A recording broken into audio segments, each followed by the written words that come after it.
No, I ingested water the wrong way. It's really painful when that happens. Have you noticed that?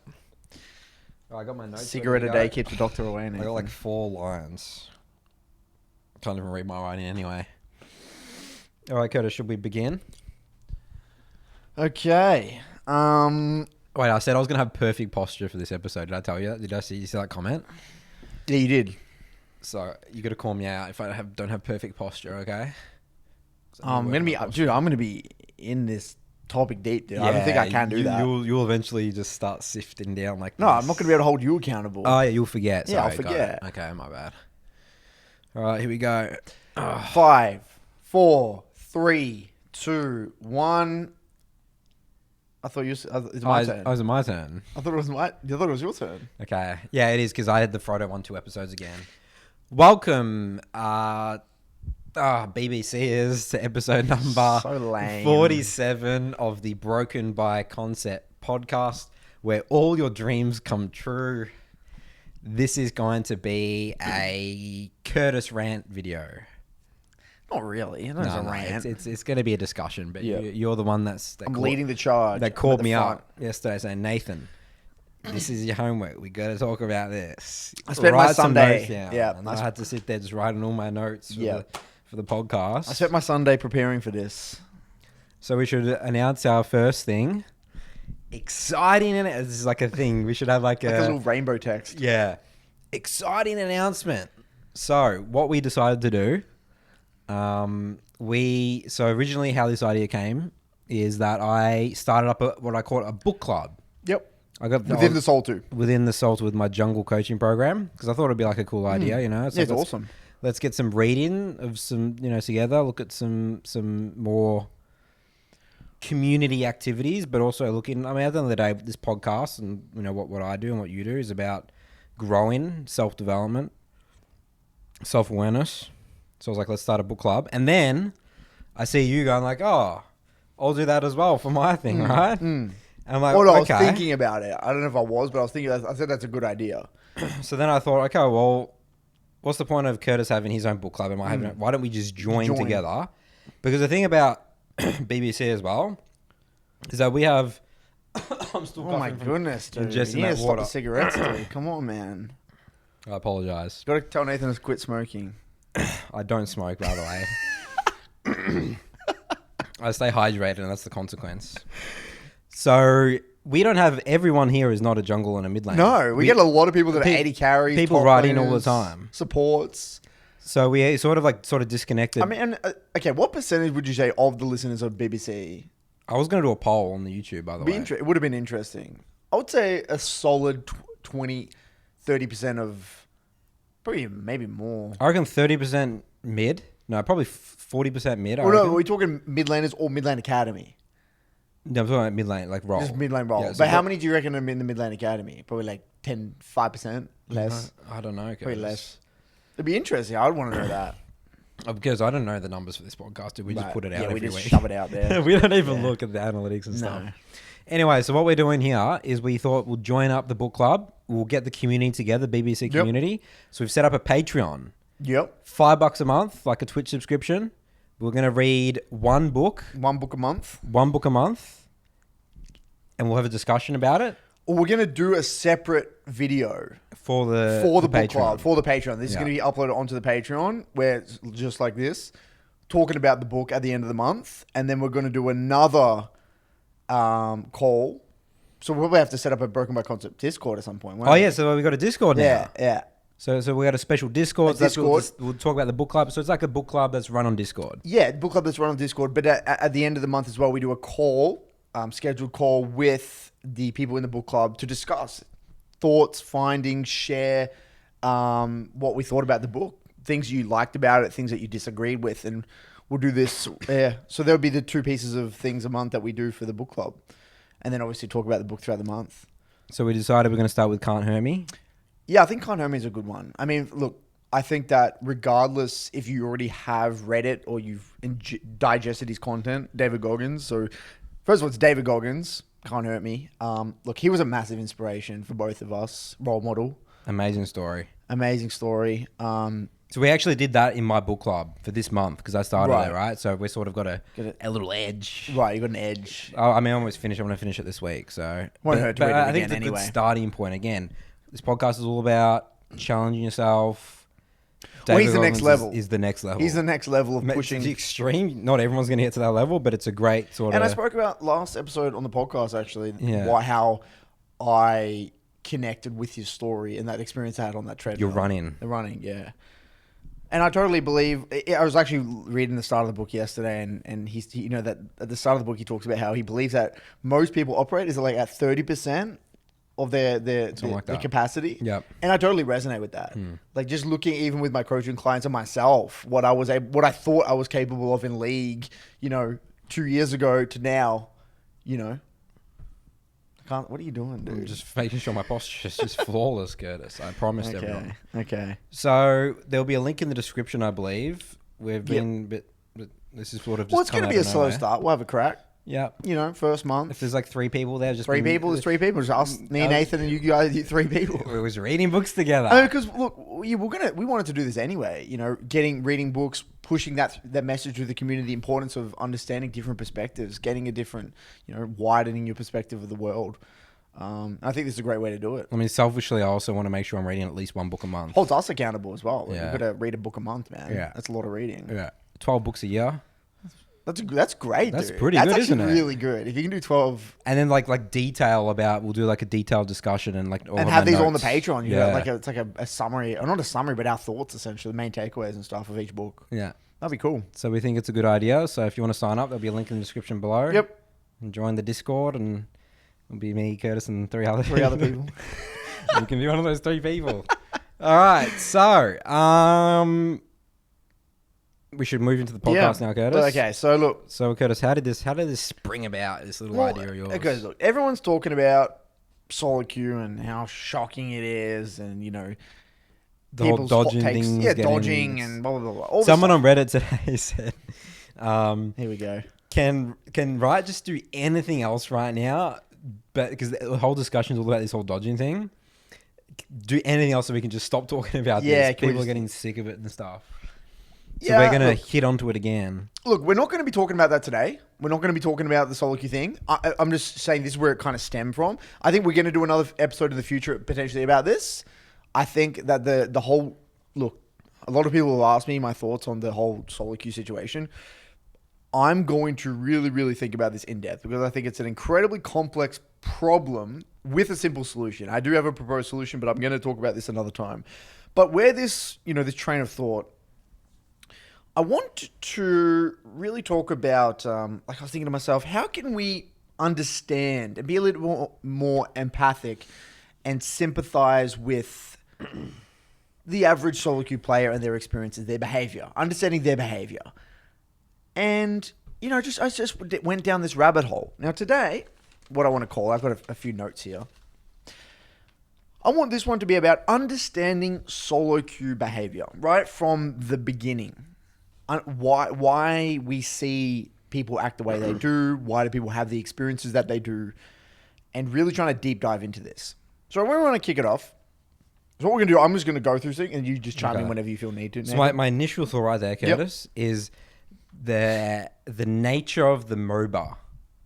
Right. Of a game of a MOBA. Interesting. So would you agree that the behavior in the ranked from players would be different from League of Legends to Counter-Strike?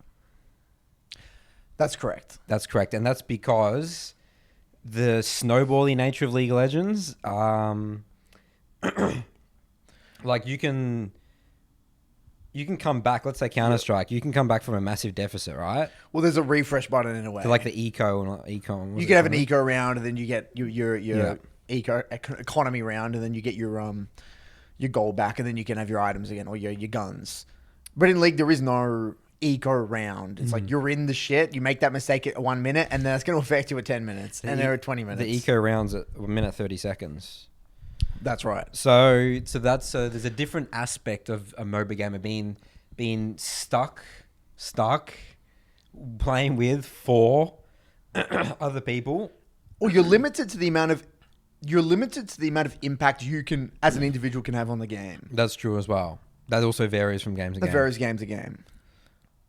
So I thought that's a good thing to preface. That's a good place to start. And I think we are going to touch on that at some point throughout this. But that's what look, let's really break this down. So when entering any challenging situation, if you think to a time in your life where you were entering into a challenging situation, for me, for example, getting a job at McDonald's or entering my surveying job or whatever it is, you prepare. Whether or not you prepare physically, whether there's some form of training that you need to do, or you need to prepare by studying for something, or even you just prepare mentally. You know that you are going to be in the shit and there's no way of avoiding it.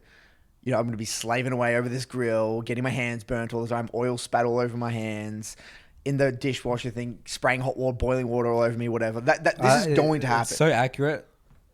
You're so specific because you worked at McDonald's. That's right. I worked at McDonald's. One of your first jobs at McDonald's. Yeah. That's why I use it as an example. That's why I'm using it as an example, yeah. I worked at McDonald's and I picked up rubbish for another job at a race course. Yeah. And then they were my two jobs. But you prepare. I didn't go into McDonald's thinking that it was going to be sunshine and rainbows. And, you know, my dad said it's going to be shit, but it's a job. A job's a job, right? And you go in and you expect for it to be bad.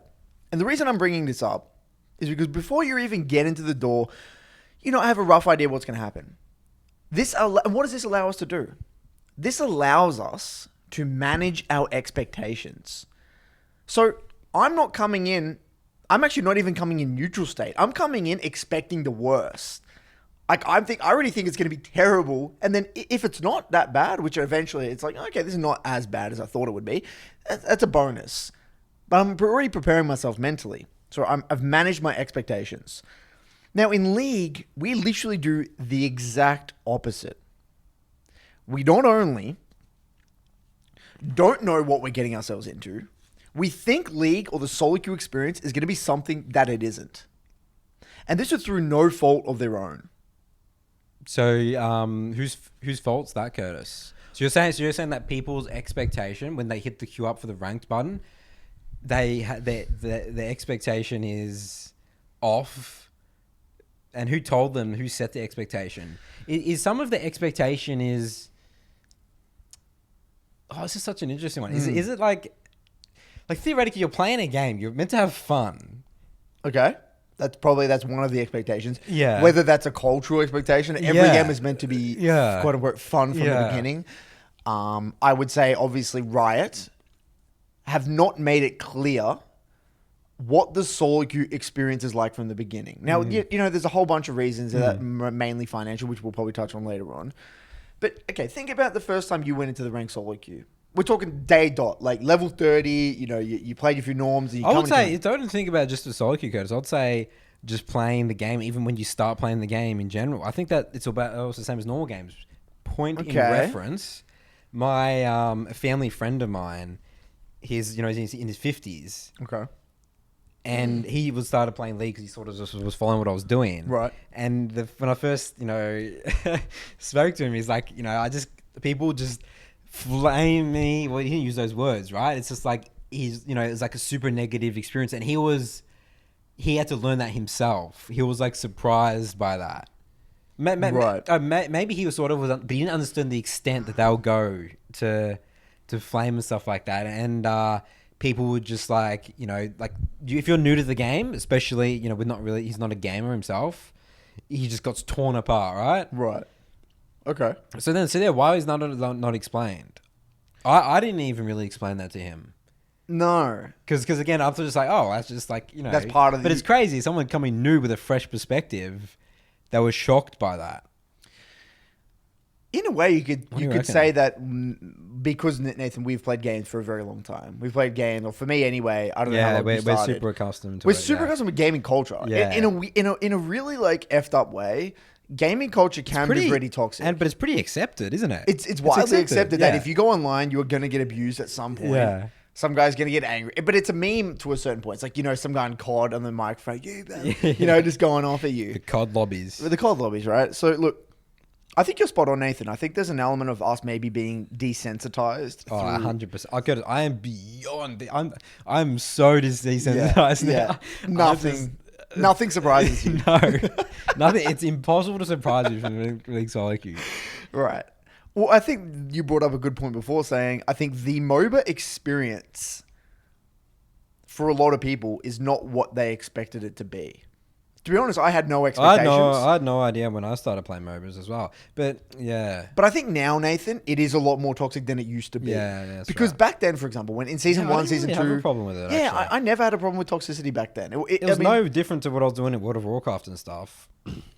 But I think, Nathan, what happened is that no one had expectations. Because no one knew, yeah. No one knew the game. No one knew the game would be good. Everyone was like, this game's just a meme. It's just for fun. Yeah. It's just like, yeah, that's crazy. That's the difference, isn't it? Everyone was playing for fun. Because back then you're playing for a different reason. No one cared about MMR or rank and shit. It was just no like, one you really just cared. play. Yeah. Like, I played normals all the time. I had Yeah. like 1,000 normal games before I head into ranks. Yeah. I love normal games. Yeah. It was fun. I don't even think I had any many negative experiences whatsoever. Yeah. I don't, dude, I'd love to go back. Me too. Again, I literally go back and I was like, again, I don't know. We could have just been desensitized. We don't know. Yeah, maybe not. Okay, look. So we're going around in circles here. So I think let's push on. I think you're right. I think that whether it's the cultural, there's an element of gaming culture across all games. And I think that is, to a certain extent, that is true. Because there's the anonymous factor, right? You can be that guy that no one knows and vent out your anger or, let out frustrations that you may have had during the workday or the work week. So that is widely known. But I think MOBAs as an overarching genre, because of their snowballing nature, and we're going to get into this, do elicit certain responses. Now, certain behaviors come from it. Certain behaviors are it makes sense why these behaviors would occur based off what a player is going through. And it's important that we understand these. It's important that we are aware of what is at play. Because we are therefore set up to fail from the get-go. Because we have the wrong expectations. Again, tying it back to the McDonald's You're example. ready when you walk into that McDonald's door. You're ready to go. You know what's going to happen. I know what it's definitely not going to be. Yeah, this is not going to be. It's not going to be a playground, or something like that. A Friday night with the lads. It's definitely not going to be that. Okay, so I think it's important to bring this up. Now, this is what got me even more interested. I was thinking, okay, given that we now know what MOBAs are, and given that we know what you're potentially signing up to. It got me thinking, okay, when you generally enter into a dangerous situation or a potentially threatening situation, what do we do? Oftentimes, we're actually asked to sign a document. You get sent this little thing, say, look, this document states that you are willingly taking part in this experiment or this activity, and and you are actually totally responsible for whatever happens here. But they're going to let you know what could happen. You are, say you're bungee jumping, for example. The waiver and stuff like that. Like if you die, we're not completely accountable. Yeah, we're not completely accountable as long as you know what's at play here. It doesn't have to be challenging. You sign a contract for McDonald's, right? Yeah, obviously, that sort of thing as well. But they're more liable for things that happen in a way. Yeah, got it. But if we're talking about... so you're talking about more like dangerous things. Dangerous activities. Because I view the solo queue experience to be potentially dangerous. Really? Okay. Well, we'll get to that later. I genuinely do believe that it is a dangerous experience. Dive into that bit. But this, again, doesn't exist in solo queue. There is no contract or there is no document that you have to sign that say, okay, this What about the Summoner's Code, Curtis?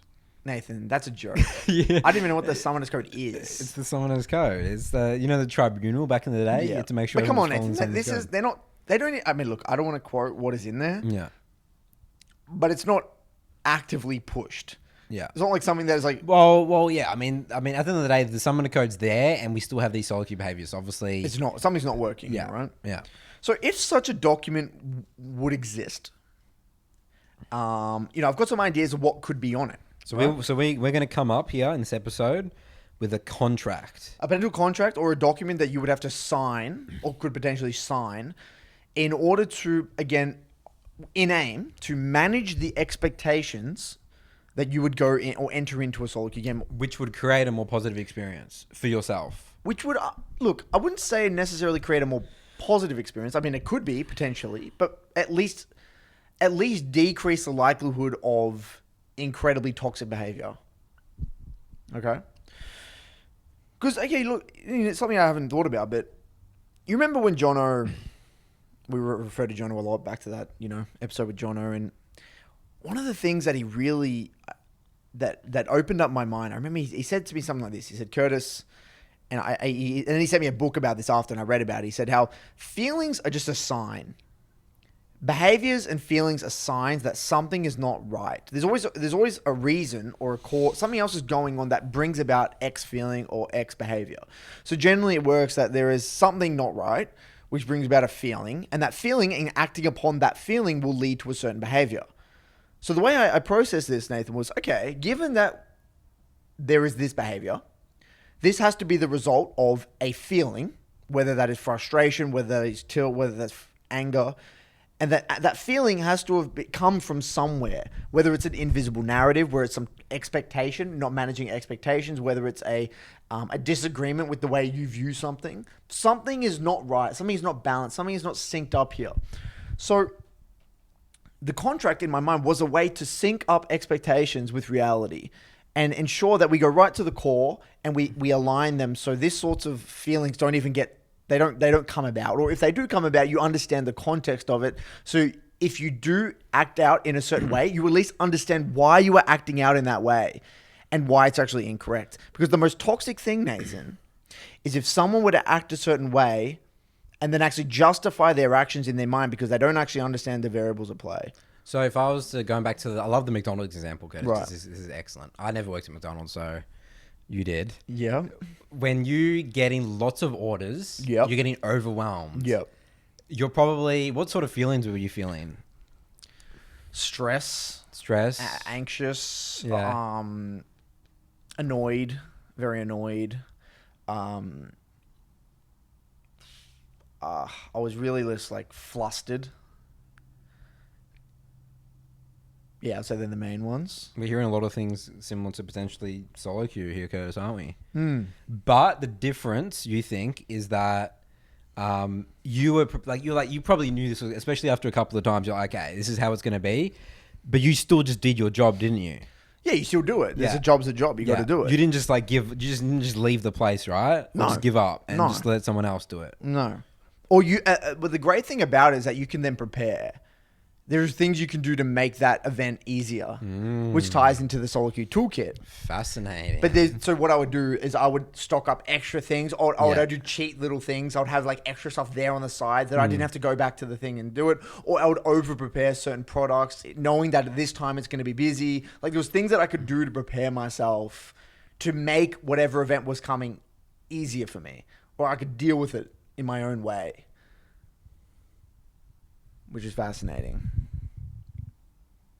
That analogy is actually perfect. It's cool, isn't it? Yeah, I love the it. McDonald's analogy is So actually really let's interesting. just keep bringing back to that. It's your Okay. experience. All right, Curtis. So I got a few things here. What's in the contract? Okay, Tell us. so far I have...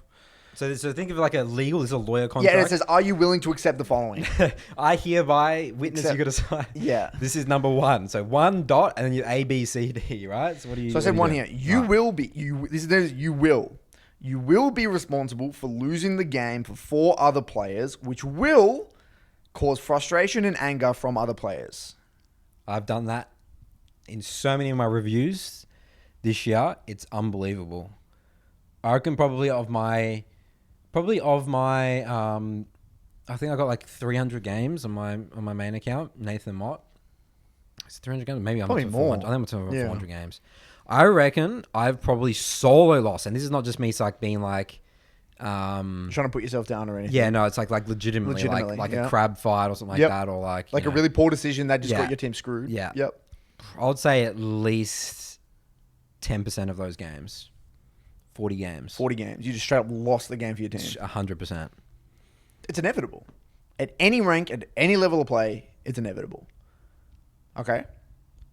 Now, the interesting thing about this one, right? The fact that you're responsible for losing the game is it's something that... Okay, yes, we may tacitly or subconsciously understand that we are going to lose the game, but it's different. But we need to understand that you're not just losing the game off... You're not just seeing the defeat screen. You're sometimes actually losing the game from that one decision, which can actually put the nail in the coffin from minute 3. Well, yeah. Well, actually, sorry. I was just saying you could flip that, saying Nathan's only responsibly lost 10% of his games. The rest of it's all my teammates' fault. No, I'm responsible for We're talking about solely responsible. Yeah, I'm talking about because obviously you contribute to other losses, but like I contribute to every loss. You've done obviously. so much damage in a game that it is irrecoverable. Yeah, I'd say 10% of the 10% of this irrecoverable. Irrecoverable. Yeah. And why I mentioned this was that it is literally inevitable due to the chaotic nature of the game that you will cause frustration and tilt and anger from other players. It is expected. I go into a game expecting that it's like that is the level of you come in. So if I went into Macca's, right? McDonald's, we call it Macca's in Australia, thinking that I'm going to get a pat on the back every time I mess up and everyone says, okay, Curtis, good job. No. You get fired. They get pissed off. They get really angry and they're going to yell at you and they're going to tell you fucked up, and that's the way it is. But great learning experiences. But you come in, you just know it's going to be shit. So I'm not only letting myself down, I'm letting everyone else down, and that's inevitable. That's part of it. So man up, but grow up. This is literally what is going to happen. And stop pretending it's not. When you were training, again, I'm thinking about you. So you training, you knew you had the expectation when you were training for the McDonald's job that you would screw a lot of things up, right? Yeah. You're just like, oh shit, here he goes, you know? Or when you make a mistake, it's so painful. It's so painful, right? Very painful. Like you can relate that to even being in gold or platinum. Like these are, I mean, I guess they're not beginner levels, but like, you know, it's like, well, it's part of the fun. Again, I lost those 10% of games, but they're all excellent, painful experiences that I've learned from, right? They're great learnings. I love those games. Those games get me excited, man. Okay, so that's one. And we'll probably go back to these. But so two here, you will be subject to secondary role games. And these games are largely going to be completely out of your control. And these games that are completely out of your control can actually last 15 minutes or 40 minutes. So sometimes you are literally going to be in games that are completely out of control. You're just playing a role that you don't really understand. That could last for 40 minutes or for 15. Just done, 15, you just lose. It's inevitable. Nothing you can do about it. And this one, the reason I added this one in was actually because, and we actually spoke about this briefly this morning, was people for some reason can't accept reality that there's some games that they're just a loss. Like you're going to go into a 3 block and there's going to be a game, sometimes even 3, that could happen, where all of them are a loss. And yes, okay, we got to be quite careful here because, you know, a lot of people might take that out of context. Say, okay, they make mistakes and blame it on other people, so on and so forth. That's right. It's a fine line. It's a fine line. But what I'm saying here is that, yes, it is inevitable that no matter what you do, no matter how good you think you are or whatever it is, you are going to lose a game. You're going to lose multiple games that are going to be out of control, no matter how well you play. That is again, what I call the 30% losses. It's going to happen. Embrace it. League is a long-term game. There's no shortcuts because these losses happen. You have anything, Nathan, or do you want to move on? I guess now that one of my laws here that I wrote is you can play perfectly and still lose a game or play very well. Well, that ties into this one. That ties into that one. Yeah. That's good. Having that expectation. That is so... Oh my God, that's so important. It's relieving, right? It's so relieving. Because imagine how angry you would be if you think that you deserve to win all the games that you play just insanely well. Notice how you use that word? What? Deserving. Deserving. One of the most toxic words in league vocabulary. I deserve to win this. Yeah. Very, very... You got to be careful when you use that word. Because what does it tie into? Expectation. And you notice, Nathan, what's interesting is that expectation, it's a very interesting word in any field. Now, we've got to be careful here because if you don't have any expectations, then it can be a double-edged sword in the fact that you become nihilistic, right? You're like, why believe in anything? Why do I believe that anything should be good in the world? No. These here we are. These are the expectations. These are the new expectations. Right. These are the new expectations. Correct. Yeah. Right. We're replacing them. We're not getting rid of no expectation. Right. So you got to have a expectation, but it's a realistic expectation. That's right. So it's an important distinction to make. Then I agree. Okay. Another one here was you will be playing a game where one mistake can cause a snowball effect for the enemy due to the nature of the game. So you can literally lose the game off one mistake due to the way the game works. It's like you guys are super far ahead. You guys are getting ready for that Baron. Someone gets caught. The next person gets caught, lose the game. Okay, an even more important example, I think, Nathan, would be you can literally be AFK at your keyboard at level 1 and you don't cover the invade spot. And the enemy team invades and your jungler loses the buff and dies and your bot lane blows both flashes. That can literally, that's done. In a lot of games, that can be... Especially high elo. In a high elo game, that's the game. Almost, this is obviously not for lower elo games, but that is possible. But embracing that. Okay. The League is a very snowbally game. It sucks. But notice what the common trend is here, Nathan. If you were to take any of these in isolation, yes, there are parts of the solo queue experience that suck.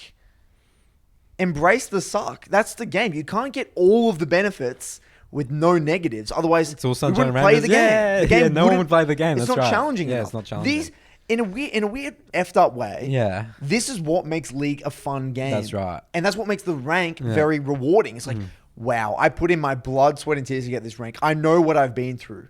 I know what I had to learn. I know what I had to learn. I know what I had to overcome, both within myself and challenges. Another one here. You won't know everything about multiple roles. Maybe this ties into, they could put something into there about champion mastery. Maybe they word it something like, the game is incredibly complex. Therefore, you will likely only be able to know how to play one role. And then talk about how people are going to make decisions that you will think you understand, but you don't understand. There's obviously ways we can word this much better, but what I'm trying to get across here is that, and Whippo made this comment recently on Twitter that I actually really enjoyed. He said something like, one of the most toxic behaviors in solo queue is people leading to tilt and frustration when they think, and he thinks it stems from people thinking they know what decision your teammate should have made. But they don't have the full context of that role, nor the situation that we're in, nothing. But they think in that moment that if I was that player, I would do this. But so for example, an example of this one would be, okay, you play mid, and I'm saying my jungle, it's a free gank mid.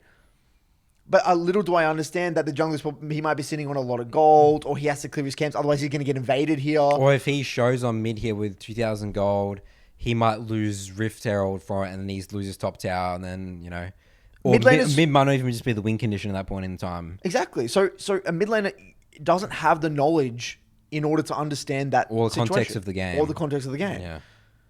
Again, another crucially important point. But knowing, Nathan, that I will not understand your role to the level I'm at.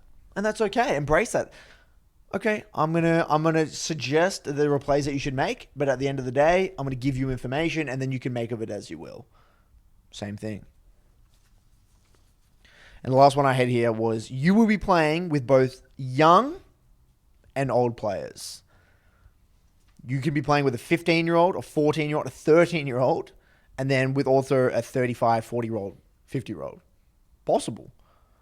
Because no one plays League under the age of 13 because you have to sign that thing saying PG-13. Well, that's what they say. But, yeah, again, I think this is, it seems self-explanatory, but really internalizing this is a different ball game. And you know what they need, Nathan, just as a little caveat here? This can't be one of those things where, like a terms of services where you just scroll through it and just go accept at the end. It can't be like that. No. It has to be like a video from a really well-respected, and you can't skip it. You have to watch it. Yeah. A really well-respected gamer.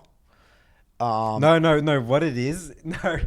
How good would this be? It's literally in the champ selects or like in... There's just like this video embedded there, dude. You can't mute it. It's there. No, but think about it. Imagine if it was there. Or no, you could mute it and you could choose to watch it. But eventually you would watch it. You would watch it once, but even the reminder of it there every time you go into the game, you'll think, okay, like this is the expectation. I mean, there are many ways you could probably get this information across. Right. Many creative ways.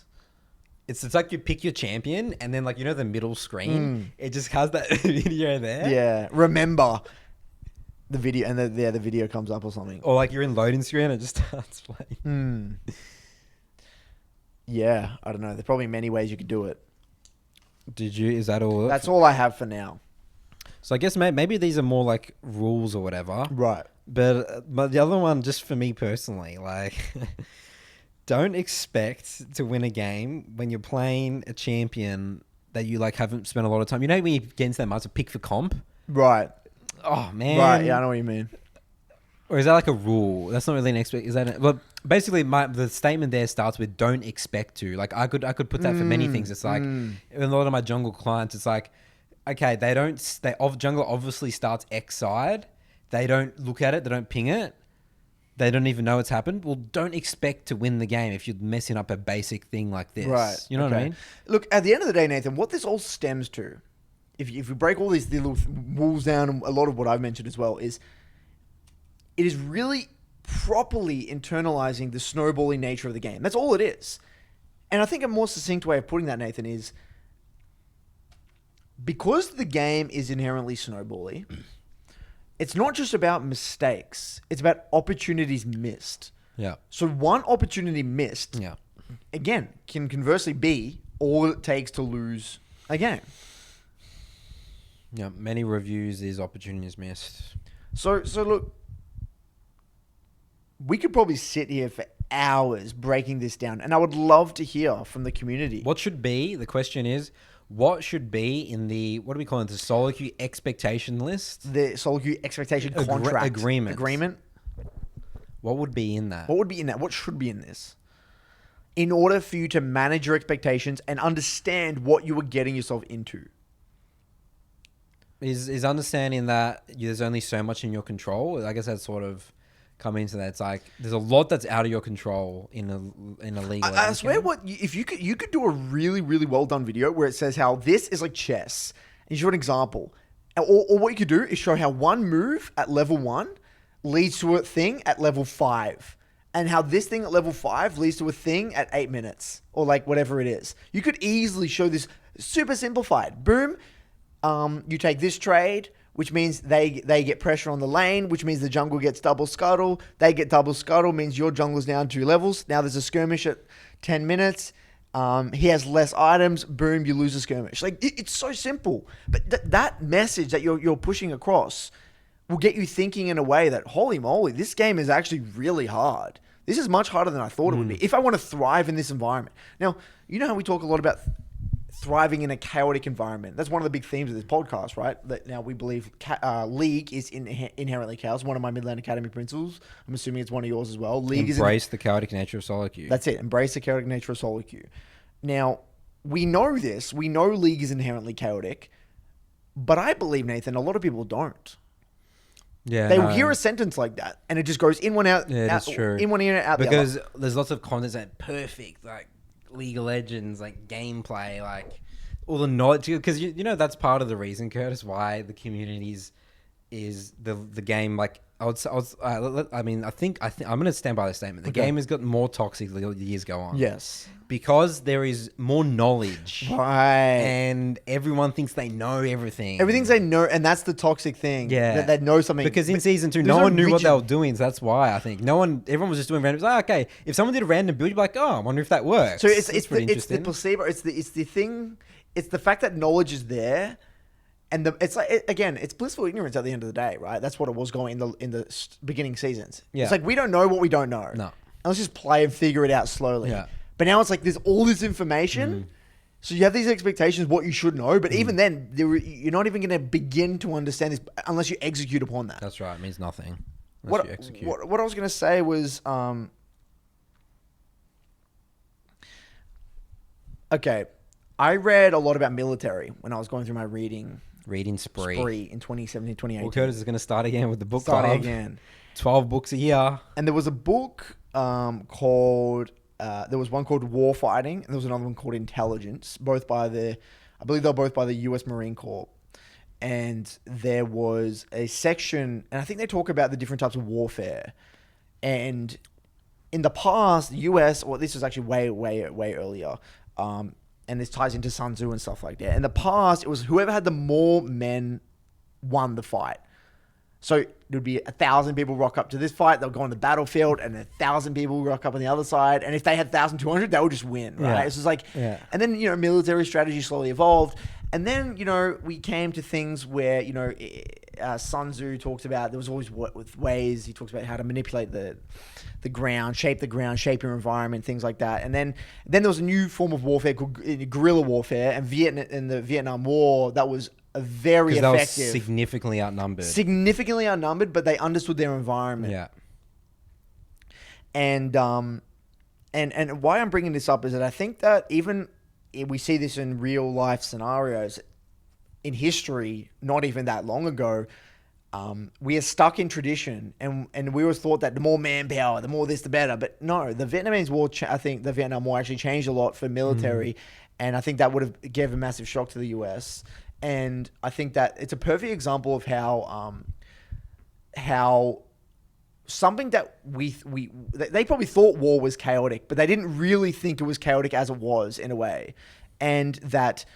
By understanding the chaotic nature, and what I mean by chaos, this is a very important thing to make, is that chaos, an element of chaos is that there's information that you don't know.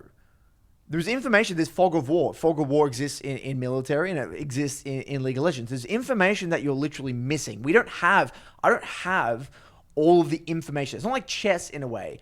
Chess is not really. I wouldn't use chaotic as a word to describe chess, because all of the information is there. I can look at the chessboard. Yeah. Every little bit of piece of information that I could use to make a decision is in front of me. Yeah. No, in League of Legends, that's not the case whatsoever. Right. I'm missing pieces of information, and I need to make educated guesses, and not only soak up more information, the information that is on the battlefield, but also utilize my information advantage, knowing that they don't know information. So there's that next level. That's right. And that's what the Vietnamese did really well in the Vietnam War. They had pieces of information about the environment and the fog of war, that sort of thing, in order to create artificially advantageous scenarios.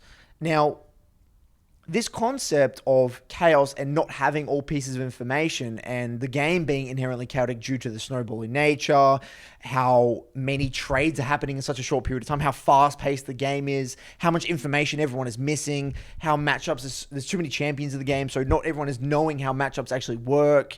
All of the, and how items add a whole nother layer to the game, not just kit versus kit, it's item, and kit versus item versus kit. All these layers create an incredibly advanced, complex situation.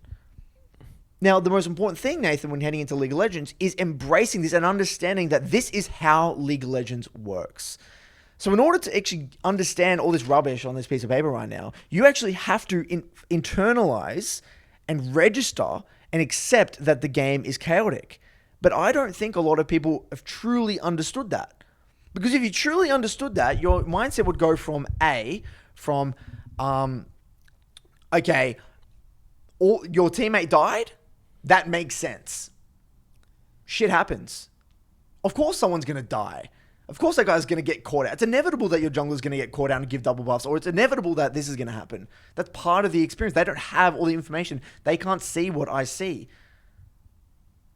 So it goes from that, being frustrated at that experience and failing to understand why that happened, to, okay, got it. Roger that. That makes sense. So how do I thrive in this situation? How can I make my teammates' life easier? And how can I make my enemy's team life harder? How can I make it more challenging for the enemy to win based off them not having information? And this is what Jono really taught me when I was in Direwolves, when it came to drafting and when it came to strategy. And so my take here, what I'm trying to get across is I genuinely don't believe a lot of people think that the game is chaotic. Yeah. And if you were to simply somehow I don't know how you're going to get that point across, right? Whether it's through some shitty contract that we read up here or whatever it is. This is not a shitty contract. This is the Riot Games official solo queue expectation agreement. Right. Okay, whether it's something like this agreement or whether it's some form of video or however they do it, it's just not there, dude. No, it's just not. There's people probably that I've coached in the past that still probably haven't even gotten that. I haven't gotten that message across clear enough with my content. I mean, there's also an element as well. You talk about the information you don't have. I mean, I was just thinking that whole time. Well, they do have the information, but they interpret it incorrectly, or they don't see it as a bit of information to help their decision making. There may even be information okay, let's call it. Like, let's say someone that's like messing up their laning phase, the waves. There's things that are there that you might not even see. Yeah, that's right. Yeah. Is that what you're getting at? Yeah. Right? Yeah, 100%, man. Or the way you interpret a piece of information can be different based off the lens you look at it through. That's right. So the analogy I would use is, I look at it through a rose-colored glasses. You might look at them through clear, whatever it is, and we look at it through a different perspective. Again, that's why the game is so complex, because we might see different win cons based off the way that we interpret, and even playing the same champion. You can interpret a champion's identity, therefore the win cons being different based off the way you play a champ. Yeah. Fascinating, right? And again, none of this is spoken about. No. None of this is mentioned, not even in the slightest little bit. So we see these behaviors, no shit they're going to behave the way they do in solo queue. You're sending young, immature kids into an anonymous environment. Into an incredibly brutal, fast-paced warfare environment. League is warfare. Yeah. League of Legends, the game, is based off military. It is. Fog of war. The concept of a MOBA is based off military concepts. The fog of war and the way the maps work. It is based off military. Objective secured. The objectives and stuff like that, right?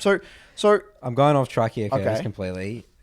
There's this really, really awesome interview about the Vietnam War. Okay. By the soldier explaining. It's got like 10 million views. I'm sure you'll find it if you just search up soldiers' perspective on the Vietnam War, like coming back, like. Yeah.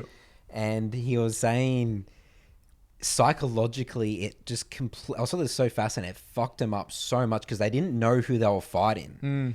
Because there was apparently they was talking about 6 months they went and they saw like 2 Vietnam soldiers, like the Vietnam soldiers.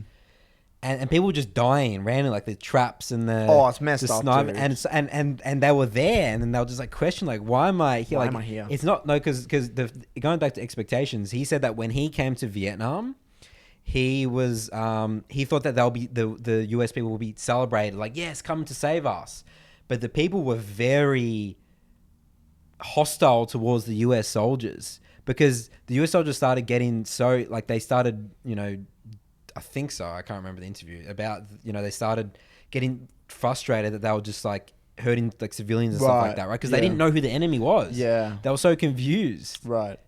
Yeah, some of the things they did in the Vietnam War were brutal, man. Like the traps. Fascinating. They left like bombs at the bottom of like the flags. Like just crazy shit, dude. So yeah, psychological warfare, dude. It was psychological. And then the expectation of the soldiers that went there was nothing that they thought was, and that hurt them as well. Terrible, dude. Terrible. You know what also remind me of is, that series Mindhunter? Yeah. We're talking about failing to adapt to chaos. And when we learn about something new, right? I'm rewatching the series with my girlfriend at the moment, and I love the comment. Everyone always uses it. It's like, yes, Curtis, thanks. We all know that because you say it all the time.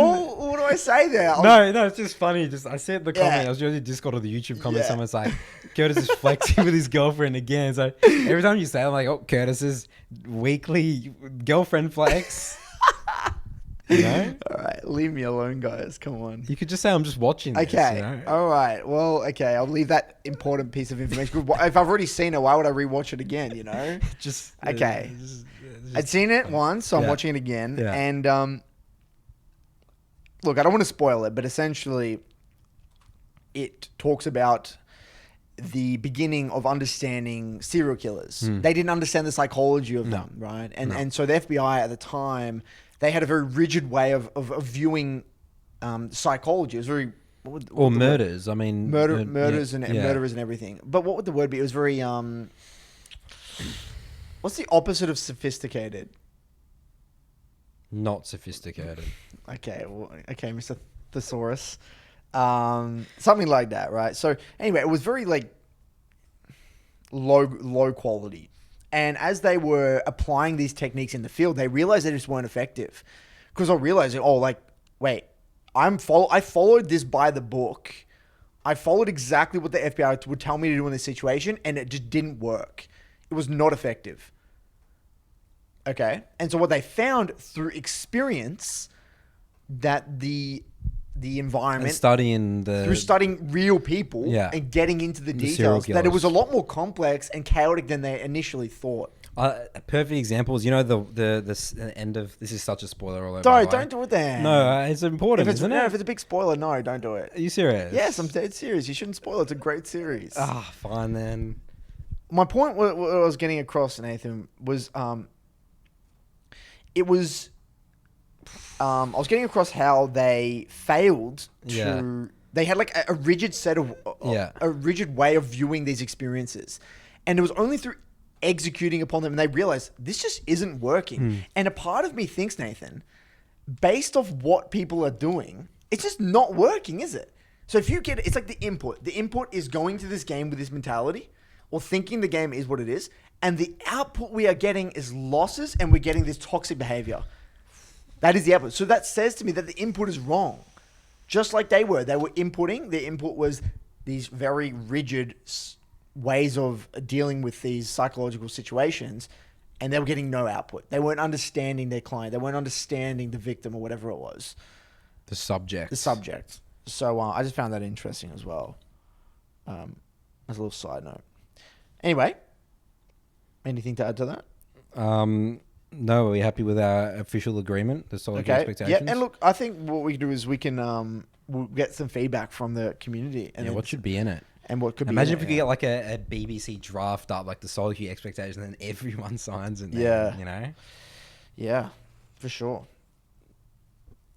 Okay. So moving on. Now, yes. This is, it's not really much, but it's the beginning of what I believe to be a healthier relationship with the game. We talk a lot about that as well. Now, in order to go one step further with these parameters in mind, now that we understand a little bit what we're getting ourselves into, we actually have a reference point to understand the behaviors of the player base, okay? Now, what I wanted to do now is have a crack at breaking down the classic toxic solo queue behaviors. Yeah. Based off what we've seen here. And tie them back to, okay, what if they failed to understand? What if they failed to really internalize in order to bring about that behavior? Now, first behavior here I have is giving up at the slightest mistake, either from themselves or from others. Now, what I have for this one is, again, this is failure to understand and respect the chaotic nature of the game. Super simple. Like I said before, if you die, someone else dies on your team, you understand that the game is chaotic. It is going to happen. And I'd say both from an empathy standpoint, in the sense that you can understand why that person died, but also from a logical standpoint, because given the game is this chaotic, it stands to be that the enemy is going to make mistakes. It's inevitable. That's why I say a lot of the time, you don't have to do anything special when you're in gold and platinum.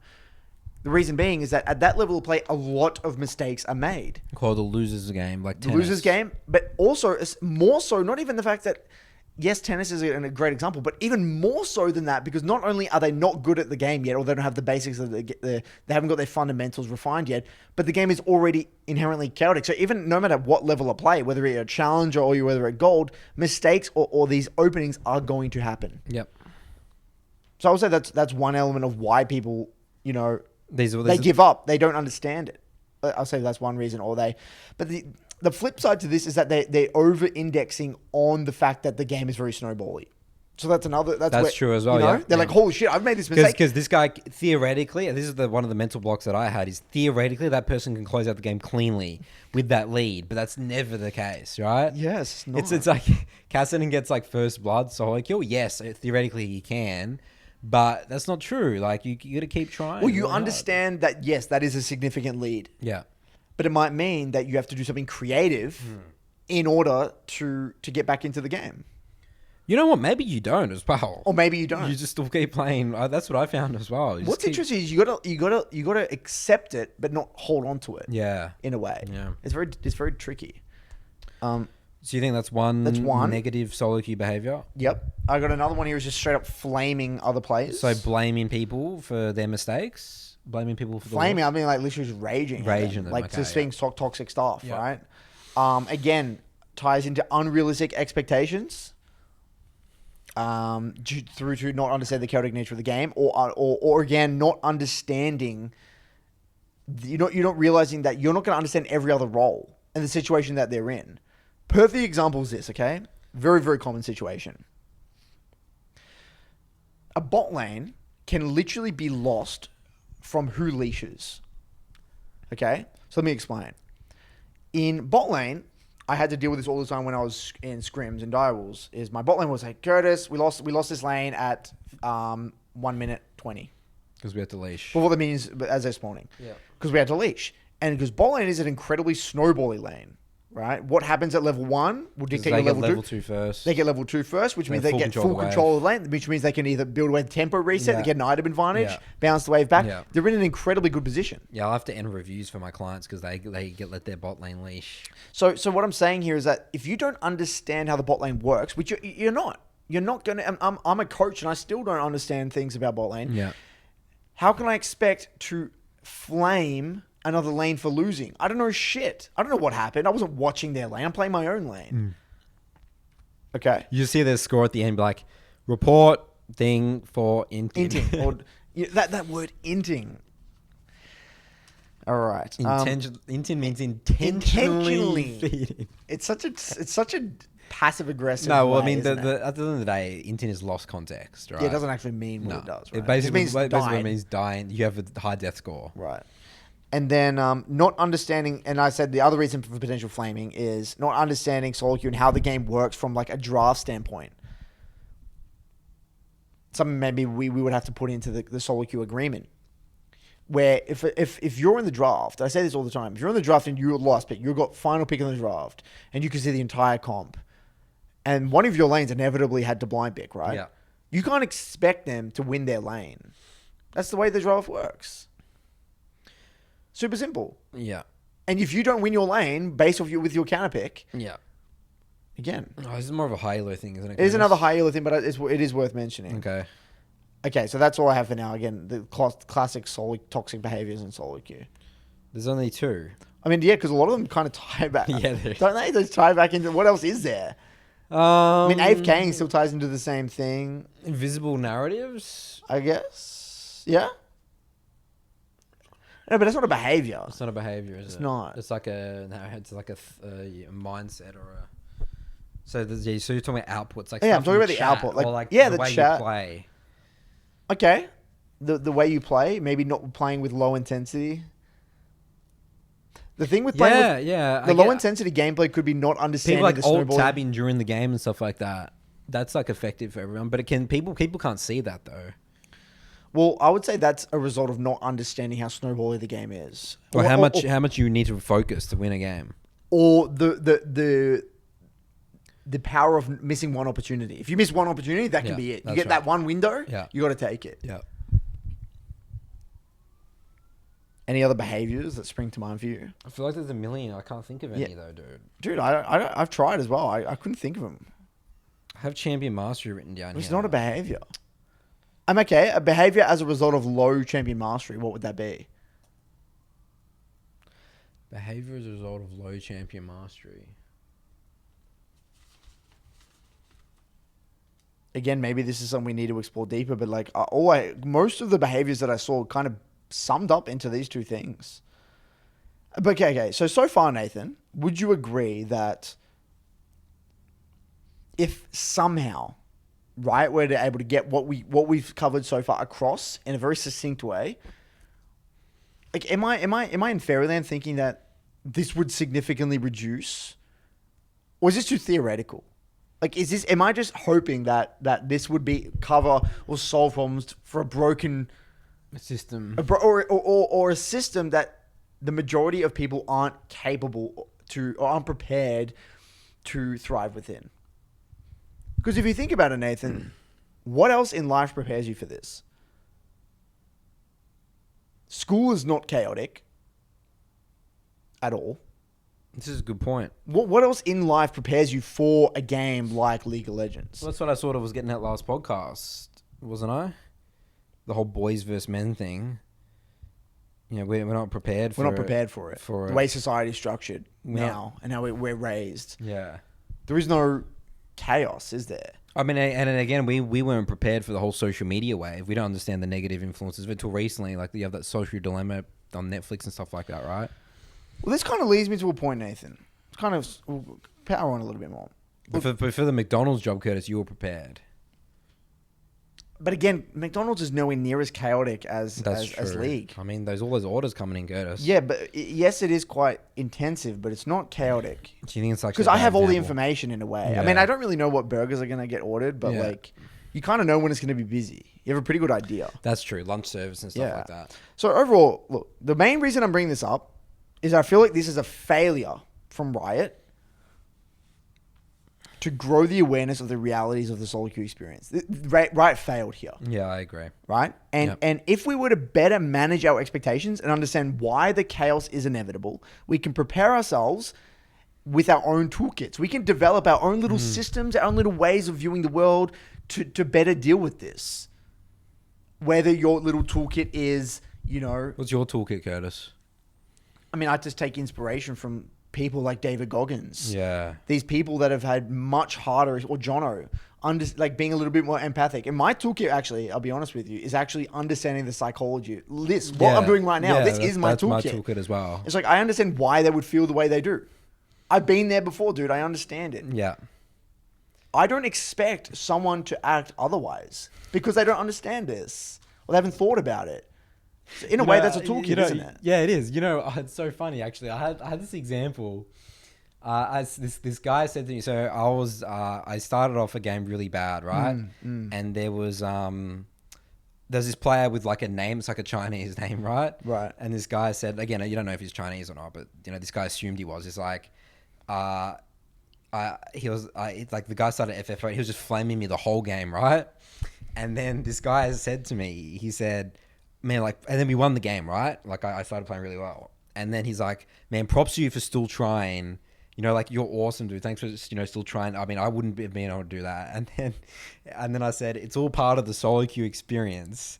And he said, love the comment. He screenshotted the comment. Because he never heard that before. Yeah. It's like, it's so powerful. It's so powerful, isn't it? So powerful. Like, I'm just getting flamed by this guy the whole time. He says, I'm props to you, man. Like, and then I just say, well, it's all part of the solo queue experience. It is. I understand that. Like, it actually is. You're saying it seriously. I am saying it seriously. It is. Sorry to kind of dampen this. Oh no, Curtis. But it's actually something we completely misunderstood here or forgot. Yeah. Another layer. Shit. Insecurity and the whole element of your profile is public, and actually briefly explaining how the MMRs, because think about this, right? One of the most toxic behaviors in League is all comparison. Comparing my profile to their profile. Yeah. Which ties into one of the solutions that we've raised in the Broken by Concept channel in my Discord. Yeah. Which is having private profiles. But anyway, raising awareness that this is again going to happen.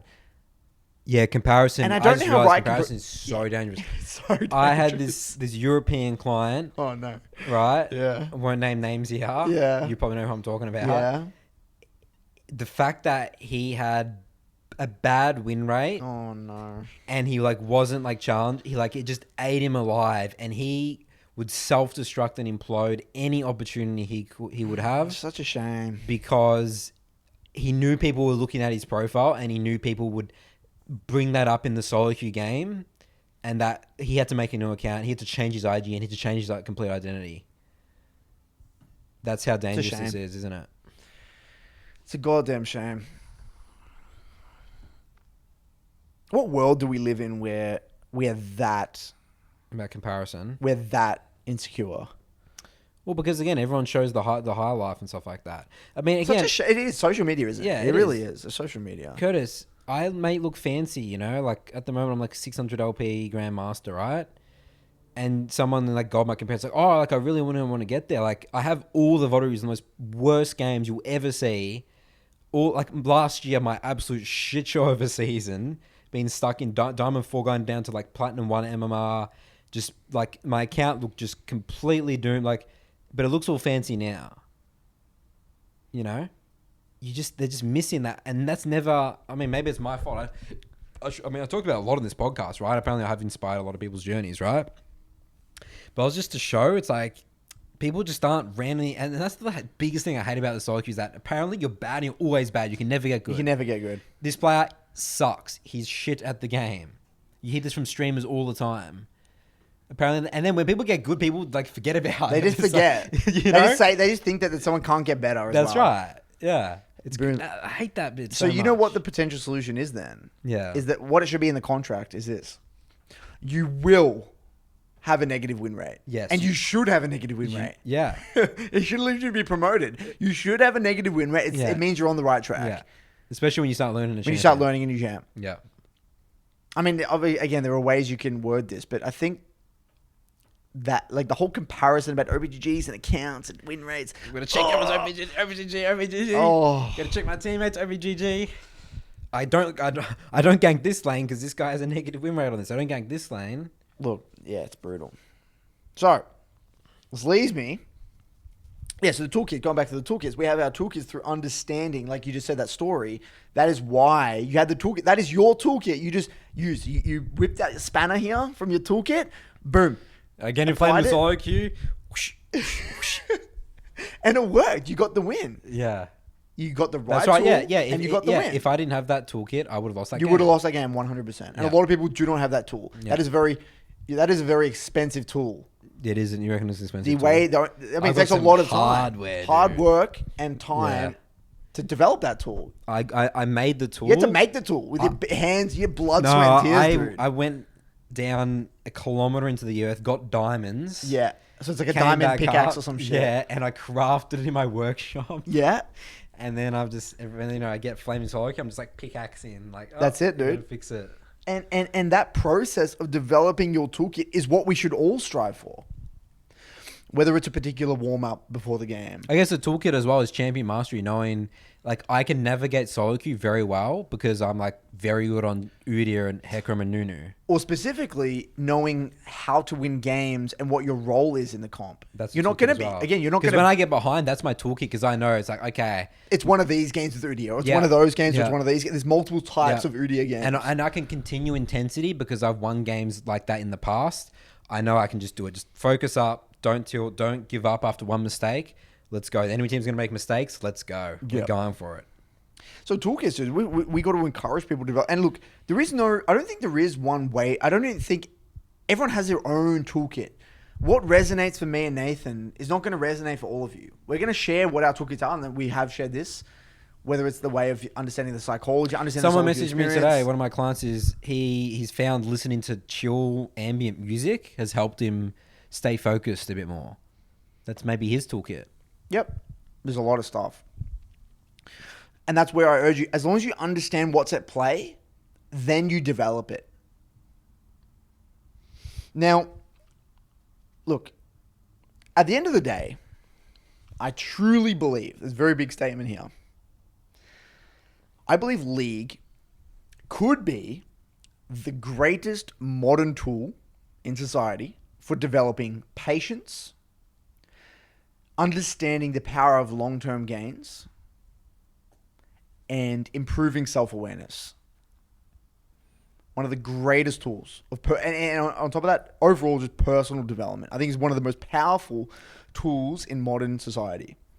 Conversely, if it is not managed properly, if your relationship with the game is not managed properly, if your expectations aren't managed properly, if all this stuff is not managed properly, it may, without exaggerating, it might be one of the worst, most dangerous tools we have in society. One of the most dangerous things. We think that certain people just shouldn't play it. We've recommended people to take breaks or even quit the game from the Q&A. And it may actually worsen people's mental state. Yeah. And actually furthering invisible toxic narratives they have with themselves. Yeah. There's many people I've seen that even actually trying to, like I've seen actually coached in the past and that are actually pro now that actually should never, their life is worse off because they tried to go pro. Yeah. I've actually seen that. Yeah. Agreed. I've also seen that. They shouldn't do it. And it's sad to see. And it's all, again, tying back to their terrible relationship with the game. Lack of role models. Lack of understanding how the game actually operates and why it operates the way it does. League is it's a beautiful thing if done well. Masterpiece of a game. Masterpiece of a game. Double-edged sword, incredibly dangerous at the same time. So that's where I'm at right now, man. That's where I'm at. Love it. Is that the end of your notes, Curtis? That's the end of my notes. All right. A little essay. So, thanks for the essay, Curtis. We'll put a pin in that. We'll hear your comments. Love to hear back from the community on this one. We want to get our discussion going. We're going to jump into mailbag. Okay. Here we go.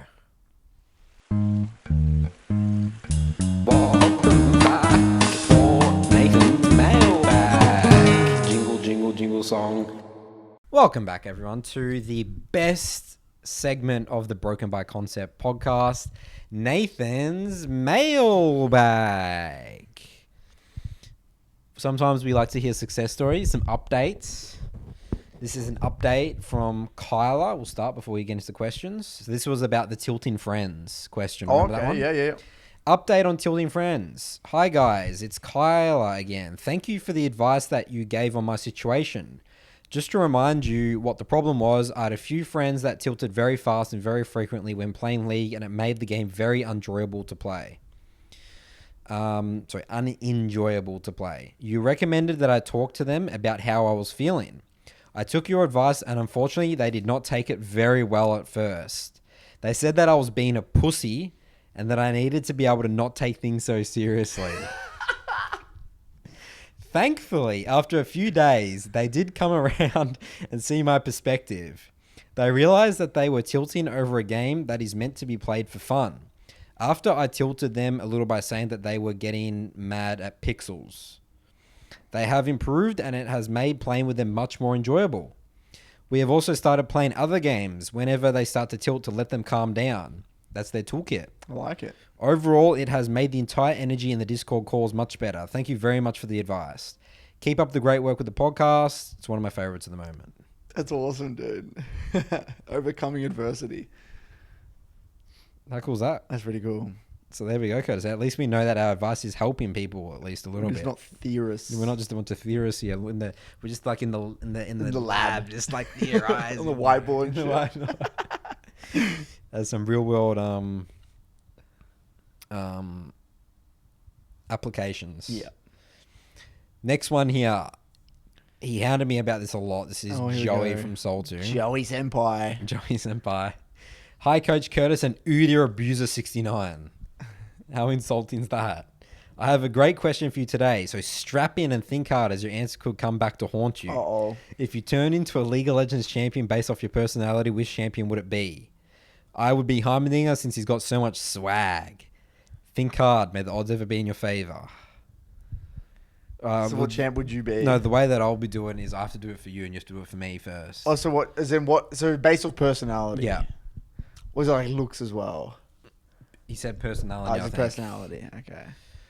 So what's Curtis's personality? What is my? I don't even know what my personality is. So Curtis is like an intellectual.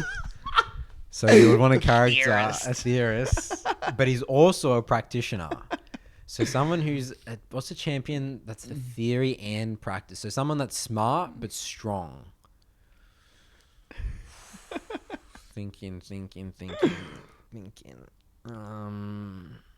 Something that's like, that's sort of like cunning. I mean, my first thought was always just Syndra for you. I don't know why. Okay. But that doesn't. She's not really strong. Like, she's powerful. She's powerful, but like she's cunning but strategic with her stuns and stuff. Okay. But am I biased because you're a mid laner? Like, I'm not thinking of other roles. It probably makes sense, right? Your personality does, like the way kits and personalities work. I think that's the way it works. It's like the mage style. I mean, you playing Xerath and shit like that. Maybe it's like Xerath. It's like, okay, yeah, Xerath does make sense. And maybe as like a coach, you sit back and you do damage from afar. Okay, what do you reckon? Yeah. Because you're like helping students, like you're the back guy, right? You're not playing the games for them, but you're like sitting there like Xerath ulting like in their games. Because what's happening is that you're like you've equipped them with some like things they can implement in their games. Yeah, and it's like let's say they're in a game and they're like, oh, Curtis told me like I should lean this way or ward here. That's your Xerath ult popping out. But your ages way, you're in Australia. Yeah, you're Xerath ulting in that specific moment. That's my breakdown. What do you reckon? Interesting. Okay, I can see that.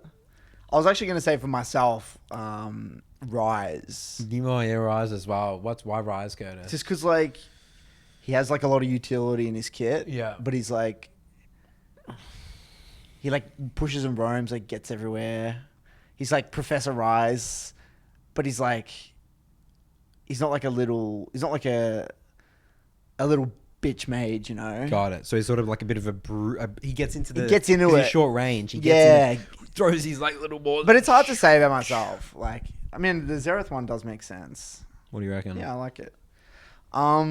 So let's say it's got to be a jungle champion. Yeah, obviously, it's right? got to be a jungle champ. You can't just all champs. So I was initially going in to starting, like, my initial thought was Olaf. Because, like, you just like to get in there and, like... strong like Olaf? Well, like, not the strong element, but, like, you just like to get in there and, like, don't mess around. Like, you're not afraid to, like...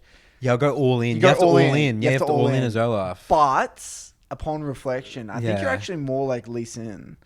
Because you're very patient. And you got to be patient with Lee Sin. You can't just, like, go in. You got to be strategic. You got to find your moment. You got to find the ward hop kick. Yeah, and then also he does, but he goes in. He really commits, but then he can still, like, get out. I feel like a bit more pure. I feel like you're more adaptable and you're very versatile in your approach, and you're very you're not afraid to get in when you really need to. But if you need to play pure, like, you're very, like, flexible and adaptable, like, based off your role, based off you and, like, how you were in Direwolves, like, you're very adaptable, versatile. You can do a lot of different things. You play pure, Lee Sin, you play dive, just like that whole versatile nature and, like, adapting to the environment. Yeah, adapting your environment. Yeah, and what's that quote? It's like master the enemy, something. Master yourself. Master the enemy. Yeah, it's like that, right? I think that's with you as well, right? I do have that philosophy as well. Yeah. You get to know how to beat your enemy. You have to know the psychology of what you would do in that situation. Because you're like, oh, okay, that makes sense why he would gank that. Because I would gank that. Or also as well, just in general, you got to master your own mind before you can... That's right. Actually see what you're capable of. Broken by concepts. Mastering your mind. That would have been... No, that's too cheesy, dude. That's way too cheesy. There you go, guys. I'm just trying to get little captions out there. We don't really have a caption. No. That's a cool question, though. Is that a cool question? Yeah. Again, it'll be interesting to see what other people think of us. Yeah. Oh, geez. We'll send it to the community, all right? All right. So this next one here is from Society, friend of the show. Society. We've spoken to Society a few times. We have spoken to the whole of Society a few times. Hello, Nathan and Curtis. You talked about staring at a wall for 20 minutes in the last episode, 46, and it instantly reminded me of this video. There's this video here. Oh, here we go. What's the video called? Well, we can't play it. Oh, it's by Veritasium. Why boredom is good for you. Interesting. So you link this video if anyone wants to look that up. Veritasium. Why boredom is good for you. Okay. So boredom is proven to be excellent. According to the information from the video, which I trust Veritasium is quite fiable. Yeah, he's good. It improves creativity, makes you more altruistic, allows you to consider yourself and your future to set better life goals. Being bored is heavily underrated. It is not directly related to League, but I thought it would be interesting to share this. Anyway, I can't wait for the next episode. See you next time. Although maybe I should not watch it and stay bored. He literally has the I mean... I love boredom. I mean, no, we don't get bored, dude. No, but I love it. You like it? Yeah. Any opportunity for me to just sit there and do nothing. No, but that's what I call bored. I don't view that different. boredom, Yeah, but that's what it not. is. In a way, dude. Like no. Okay, so the funny thing is doing nothing. It's an activity. Is a fun dead serious. I'm going to share this with you guys. This is dead serious. All right, ready? I changed it. No, straight up. It's like 5. This is something I've learned with living with Nathan for a very long time. Okay, here you go. Like Nathan has this time where, like, I ask him, I see what he's doing. He's just sitting on the couch playing Temple Run, right? Now, when he's playing Temple Run, he's actually not playing Temple Run. He's actually just in full, like, he's in La La Land. He's actually he's in an other dimension right now. Like, he's like on his phone. Yeah. But he's not even really looking at the screen. He's just, imagine like this Nathan, either on his bed or on the couch, and he's just like this. Imagine me on the bed. Yeah, he does it in bed or like on the couch, and he's just like doing it. But he's not focusing really. I mean, he's focused, but he's not really trying to, like, he's just autopilot, muscle memory, right? And I asked him, like, what are you doing? He's like, oh, just doing Temple Run. But Temple Run is code for do nothing and allow his brain to wander. And Nathan has always done this. In my exam? In your exam, staring at the ceiling, yeah. You've done, like, but ever since I've known you, you do these things where you're not thinking. Sometimes it's staring at a wall. I mean, you have done that, but also it's just doing something that's complete autopilot where you just like zone out. But and I asked you, it's an activity. So he has temple run time or quote unquote do nothing time. Procrastination but time. It's procrastination time. Yeah. And that's what Nathan means by that is literally just let his mind wander. And I think that those are actually the benefits he just listed. I haven't watched the video, but I think that's where most of my all my actual best ideas is that, you know, how you have shower thoughts and stuff like that? I have shower thoughts, yeah. You know, like they come from really doing nothing in a way. So I agree with all these benefits of this You know what's interesting as well? My ideas a lot of the time come from walking outside. There you go. Just walking. Yeah. With no music, nothing. Just walking. Or I'm just like sitting there.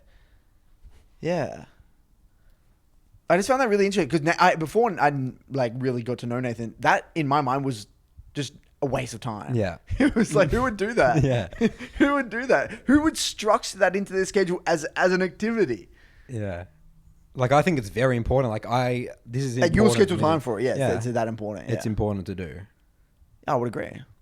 Because otherwise, the way we frame it is like defense versus offense. Defensive thoughts versus offensive thoughts. So defense in reaction to everything that's happening to you throughout the day versus offensive is creating new ground. Yeah. But yeah, spot on, society. I think that's awesome. You guys should check out that video. Why boredom is good for you. How boredom is good for you? I think it's how. Yeah, I mean, you back in high school and stuff, you would not grasp it. You had to be working all the time. It was It like, do. It was like school, McDonald's, like work, homework, game, sleep, game, thing, bang. Next thing, your brain was stimulated all the time. But always. it's not until recently that I think you really try and take time to just do nothing. It's like your weekends and stuff like that nowadays, right? Yeah, it's awesome. That's why weekends are so important for me, man. Yeah. I never thought weekends were actually that important until like recently. All right, next question here is from The Bench. The Bench. You remember The Bench? The thread of the bench. Because his picture is of a bench. Okay, nice. We answered his question. He was in the earlier podcast. Bench has been missing in action for a while. Right. Hello, guys. Hope you're doing well. Here with another topic/question for the podcast, which was born after a build-up of conclusions. The title of this email is called What I Call the Master Tier Problem. Okay. I wanted to reach Master Tier for a while now. I reached Diamond 2 in Season 9, once again in Season 10, but felt afraid of playing Ranked. I thought this was ranked anxiety, so I got into the fix. Ruining the win rate, learning to play with proper mindset and overcoming the ego. But then another problem appeared this season, the hard, big wall I face when I see Master Tier. We've talked about fear to lose or fear to be flamed, but how about fear of success? Thinking about Master Tier as the 100 standard to play League is important to reach it, but at the same time it feels overwhelming to even think about it. One mistake loses the game. Is that in Master Tier? I think that's what he thinks it's in Master. That's not the case at all. I'd love to hear your thoughts on this because I desire reaching Master Tier, but the core to mediocrity pushes me forward. Thanks for the podcast. Cheers. Keep up the great work from Mexico. What do you think, Curtis? So what? So you would say, Nathan, his fear would be he thinks that Master Tier is like this godly thing. Yeah. I don't know. Not even that. I don't know. I guess it's like he's set the goal. Like I don't know. Is it yet? I guess what he's trying to say here is fear of success. So fear of success. So it's like if he gets it, he's scared of what happens, or what does that mean? Well, look. At the end of the day, we know getting to D2 to Master, that's like it's very whole difficult. thing as itself, It's right? It's a huge challenge. Yeah. Okay, look. The way I like to view this is a few things. One, understanding that even at the bottom of Master Tier, you're still a small fish in a big pond. You're still, at the end of the day, you're still playing diamond games. I said to this. Yeah. It's like, it's not like you're master and suddenly like you're unlocked like this whole pool of players. You play with the same people. Yeah, you would pretty much play with the same people.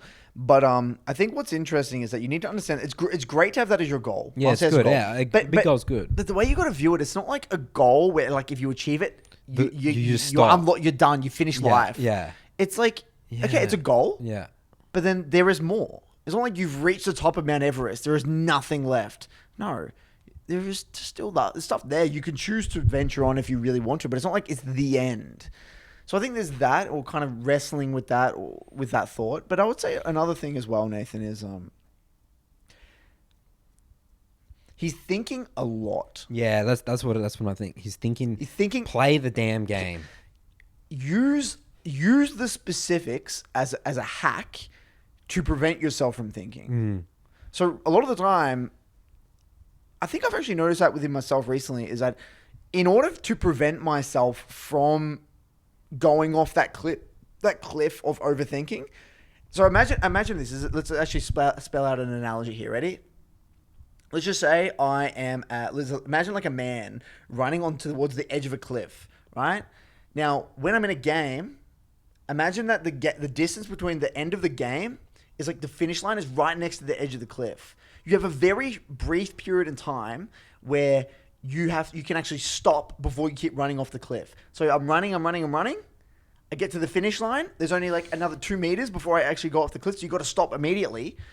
And the way I stop in my mind is by instantly getting into the review. So I don't let my mind wander in a way. It's like, okay, or if I'll take a breather, even if it's a very short breather, but then I won't do anything else. I've stopped. I'm not allowing myself to continue on. If you play another game or whatever you do, or just stop playing completely, never review, you actually go off the cliff. You fall off the cliff, and what that cliff symbolizes in many ways is, you're going to overcomplicate things, you're going to lose your confidence. And what getting into the review does, it allows you to contextualize the events. Interesting. I lost this skirmish not because my bot lane was misplaced, because I should never have taken this fight in the first place. I should be topside, top my win con right now, or something like that. You'll start to realize these things. That is why I'm T2. Yeah. That is why I lost this game. That is why this skirmish didn't work out. Even more so, that is why that fight went poorly. That is why that guy survived. The more specific, the better. Use it as medicine. It's like a distraction, 100%. I mean, that's what I contribute to my climb this season. Being in Diamond all last season, not reviewing, not playing 3 blocks. This is the way that I view it. So I use the 3 blocks and the reviewing to make sure my mind's not wondering about how this little game, this loss, affects the bigger picture of my LP and thing. Like, I don't care about LP at all, because like the 3 block, like I'm playing regardless and I'm reviewing regardless. It doesn't matter, right? And then after that, it's like, and then after my day, I'm like, okay. Then after the day, I'm thinking about, how does this maybe affect am I on the right track? Do I think I play with intensity today? But that's separate from the specifics of that game. Like, not thinking about, oh no, I lost 5 games in a row. It's like, is it my champion pool? Is it like, you start going like all this thing. It's like, do I have ranked anxiety like he says here? I think it's been an absolutely amazing piece of medicine, as you call it. Yeah. That would be my advice, man. And you got to actually see Diamond 2 as Master as purely a series of you got to add a lot of consistency to a lot of the basics of the game, and you also probably got to expand on a few concepts. So yeah, it's just stuff that you got to learn, dude. That's it. Like you study for a test, an exam, same thing. At the end of the day, there's Diamond mistakes that I see, and then there's like Master and Grandmaster level mistakes. Yep. You're that level of player. Yep. So you have to get yourself from a Diamond player to a Master tier level of decision maker over a consistent amount of games. And I think that the longer you actually focus on Master tier, the harder it will be. That's right. Because you'll get into those promos and you will just be terrible. You'll be shivering in your boots. I can't lose these. Yeah. It's like a huge event. You got to get the family watch and like get the TV on. You tell everyone's like, remember that example you said? You told that guy in your Discord to stop telling everyone he was in his promos. He's like, all right, guys. Everyone in promos. Stop what you're doing. I'm in my promos. Everyone watch. Everyone keep refreshing my OPGG.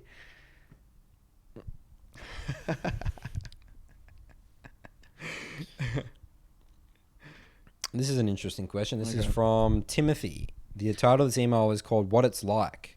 Hi, Curtis and Nathan. As always, I love and appreciate everything you two are doing. Keep up the hard work and intensity. It's in caps. He says, I'm watching you, Curtis, because I think you struggle with intensity, because I was killing it with intensity in the last podcast. Although recently my intensity solo queue has been my solo queue has been slacking recently. What is it like waking up and seeing your communities every morning? I'm really interested in hearing you guys talk about what it feels like to have your own cosms that have taken on lives of their own with webs of relationship support, inside jokes, and memes. With love from NA. You want to kick it off? Interesting question.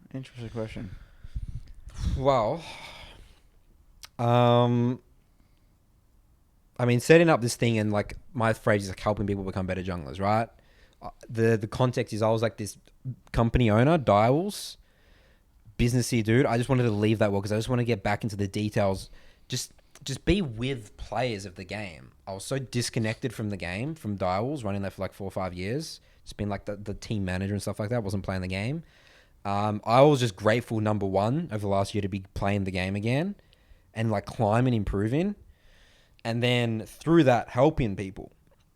I have all this knowledge and I see all these people struggle, and like, you know, part of the reason why I do what I do is, again, what we talk about this podcast is trying to help people become the best versions of themselves, to how to learn. We think that, you know, League's an amazing, as you said before, it's an amazing tool if used correctly.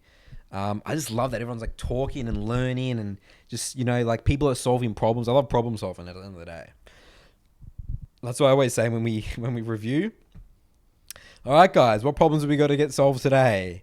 Let's get into the details. That's what I love to do. So it's awesome seeing other people get results, obviously, you know, from my coaching, but I don't always put it to myself. It's like, obviously, you know, they have to put in the effort as well. I'm only like 10% of it, maybe. Yeah, I mean, you wake up, you do review sessions.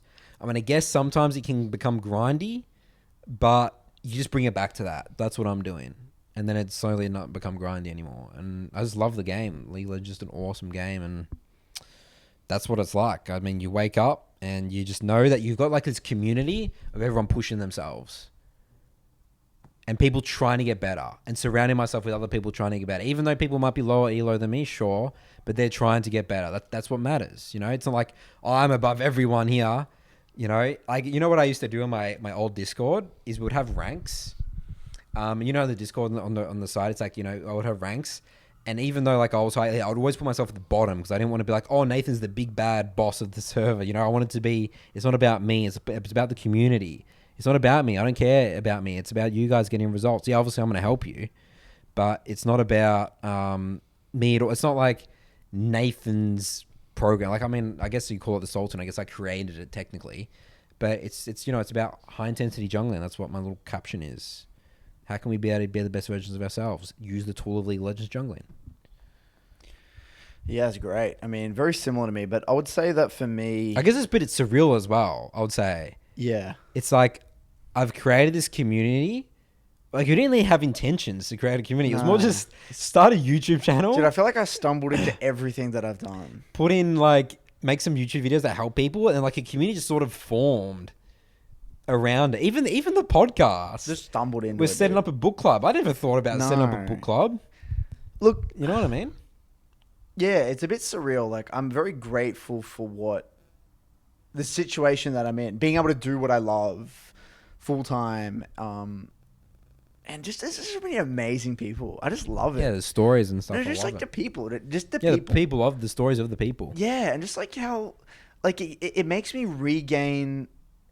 Okay, what the most interesting thing about it is that it's really rekindled my love for the game, and it's also given me kind of faith in humanity in a weird way. Jesus Christ, there's a bunch of gamers are giving you faith in. Yeah, but it's like this is there's so many wholesome, amazing, genuine, authentic people that are, you know, and I'm helping them have a much better experience with the game, and I kind of take a lot of it very personally, like in the sense that I know how awful the game can be, and a lot of time I actually feel protective. Like, it's my responsibility to protect them. Like, they're in here, they're in my community, they're part of this. That's right. And I'm there to help them and defend them and protect them at all costs. So it is my responsibility to be good at what I do, because That is it. I am, you know, whether you want to say it or not, I'm the leader of this community. If you view it as like a tribe, I'm the leader, and I have to be very competent at what I do to help them, and I want to shield them from the bullshit, and not shield them, but like give them the tools. They're trying to like battle off like the tigers and stuff. Yeah, but I want to make them strong as possible to fend for themselves and hunt for themselves. If you want to go through that analogy, that makes perfect sense. And I feel very motivated. I mean, look, I woke up, you know. I don't feel shit at all for waking up at like 4:40 a.m. this morning.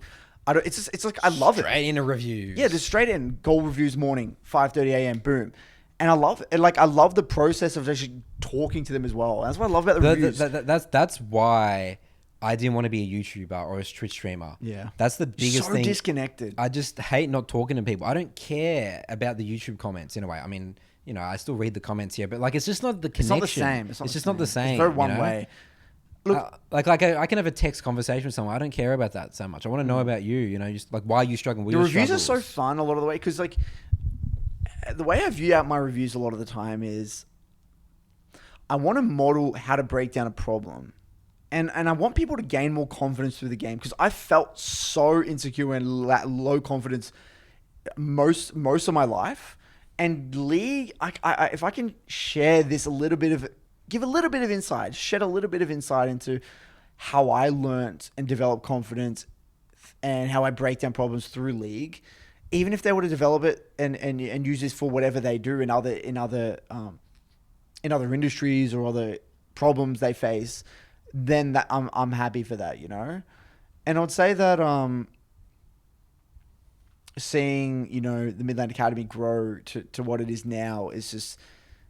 Such a short period of time. Such a short period of time is just amazing. And like the relationships that are getting built and the results that people are getting, it's just unbelievable.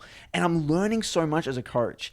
That's the most important thing is every week I'm learning more and more. And I'm trying to get better. I want to be the world's best midlane coach. And this gives me it's amazing because it's amazing community where people are getting results, but it's also a training ground for myself to learn more about the problem. I'm in the shit.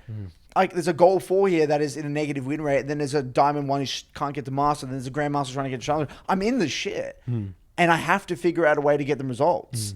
And it's the only way is just by doing bulk reviews. That's right. Talking to these people, hearing them, listening and sending through these messages and seeing what works, what doesn't work, you know? And I feel like I'm very grateful for this opportunity. And that's why we both put in so much work into what we do. Because, you know, we know how lucky we are, fortunate we are to have the opportunity to do such a thing. So, yeah, it feels amazing, dude. And like Nathan, it's a little bit surreal, I would say. It's a little bit surreal. I mean, the way that I view it as well is, I mean, we got a responsibility as well. It's like, at the end of the day, like I was happy for like 2 people to watch my YouTube channel, right? But Nathan, Nathan, we've come to the point where, in a weird way, we kind of feel like we have a responsibility to the league community because no one else is doing this job. That's right. No one else is actually saying these things that we feel as though people need to hear about. But the biggest thing that I love been sharing about my journey is like I want to tell people the realities of climbing high elo. It's not about smurfing and strategies and win rates and OPGGs. It's about really boring, consistent fundamentals. Yeah. That's just always my message. Yeah.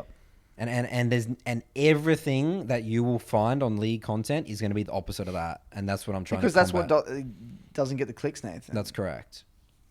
That's fine. That's fine. But I think about this podcast. Who's going to sit through this podcast? Like, if you can actually sit through these podcasts, yeah, like you get a lot of value, a lot of information. I'd like to hope so. I'd like to hope so, right?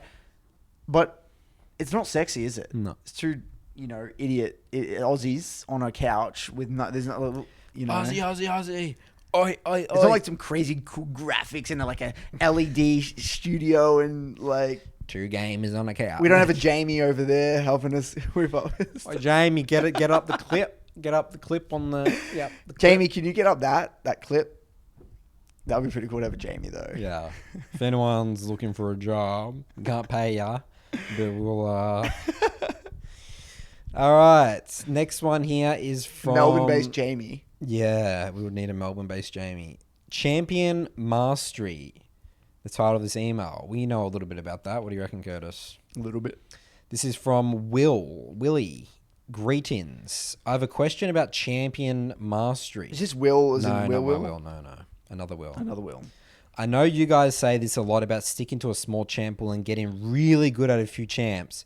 However, I have been finding champ mastery actually makes it harder for me to climb. When I spam the same 1 or 2 champs over and over again, I tend to burn out fast and play more unfocused. I feel like I overanalyze things and get in my own head. Basically, after like 60 games, I start regressing. At that point, I can just play any new champ and the game feels fresh and I play and learn better. Thoughts on this phenomenon? I spoke about this when learning a new champion. You're not meant to spam one champ. I said this in my video. You have one block of the champ you're learning, and then one block of the champ you already know. You never just spam one champion 80 games in a row. I've done that. I've made that same mistake. You actually pick up a lot of toxic habits because you start autopiloting. So what I would recommend... So you think you should always be playing 2 champs at once? When you learn a champion, you shouldn't only play that one champ. Got it. Is my theory. Yeah. Because I've done that so many times and it's messed me up. Really? Okay.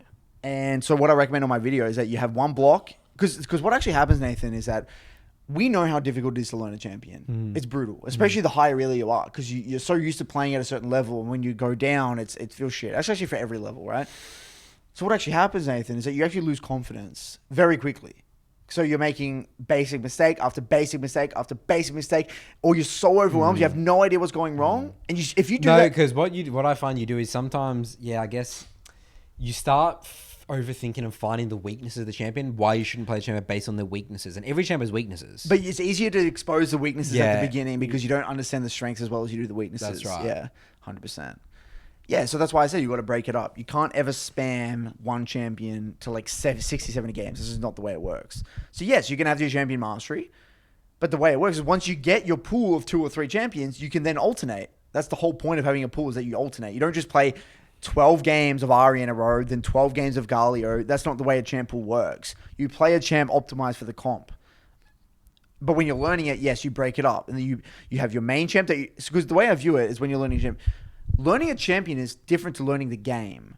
So let's just say you are a Warwick player and then you're learning Gragas, for example. If you played a lot of Warwick and you played jungle on that account, you're going to be like actually learning the game. You might learn jungle fundamentals. But when you're playing Gragas the first 20, 30 games, you're just going to be learning micro, how the combos work, basic, like just Gragas specific things. So they're different things. So if you only do, you actually get worse because you're actually not employing the game fundamentals. So yeah. So he did say one or two champs over and over again. So let's say he's still burning out and he's playing doing 2 champions. Yeah. Yeah. Well, it depends what level it is. I mean, if he's playing that many games, look, if you're in silver, suck it up. I mean, what's the alternative? You're just not what's going the to alternative? climb. If you're in silver, suck it up. Yeah. If you're in gold and you really are, like even then gold, I recommend 2 champions max. But like, if you really want in gold, you can have 3, right? If you really want to. But if you're silver, suck it up, dude. You should not be playing more than 2 champions. I mean, then he says, Will says, he feels fresh and I play and I learn better. But you're not learning, you're going backwards again, you're aren't going backwards you? again. No, again, a lot of the time it's you think you are learning. Yeah, you think because the first 10 games of a new champ actually is really fun. Yeah, it's super fun.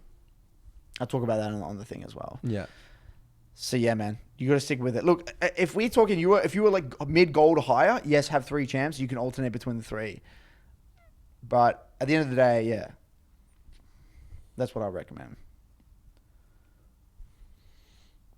All right. But also, one last comment on this. You'll realize the higher you get and the better you get at the game, the more fun you will have.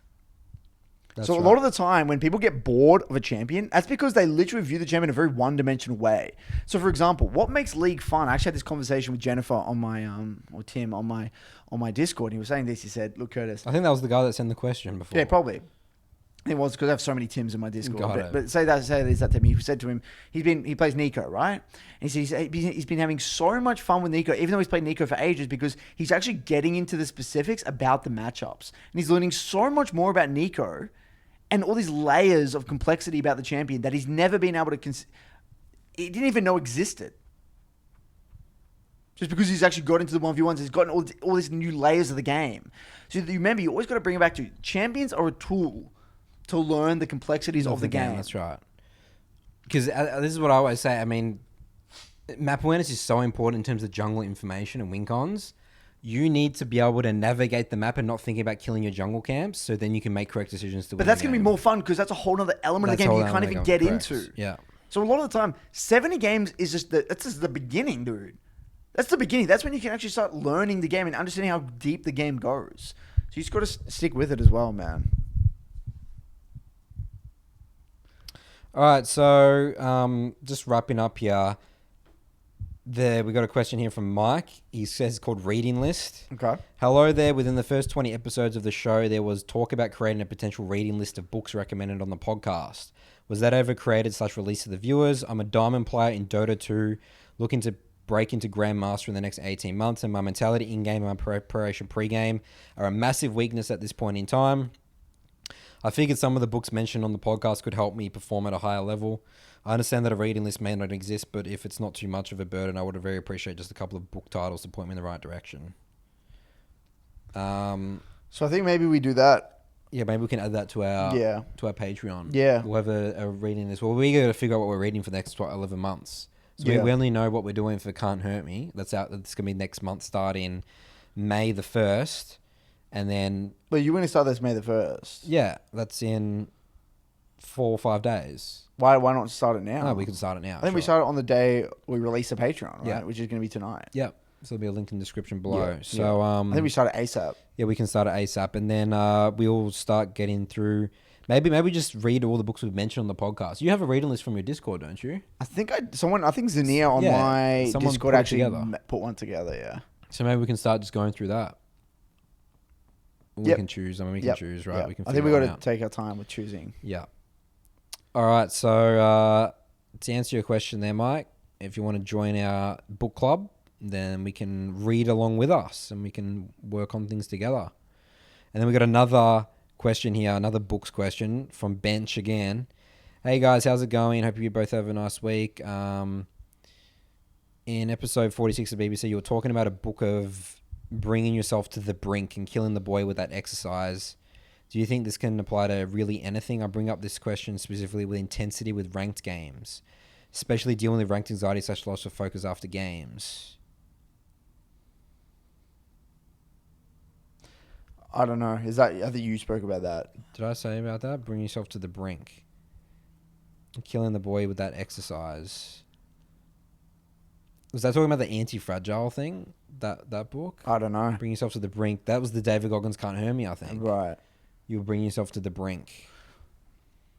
Oh, yeah, with that exercise. Yeah, talking about your running, right? You guys think this can apply to really anything? Right. I bring up this question with intensity. With That's Can't Hurt Me.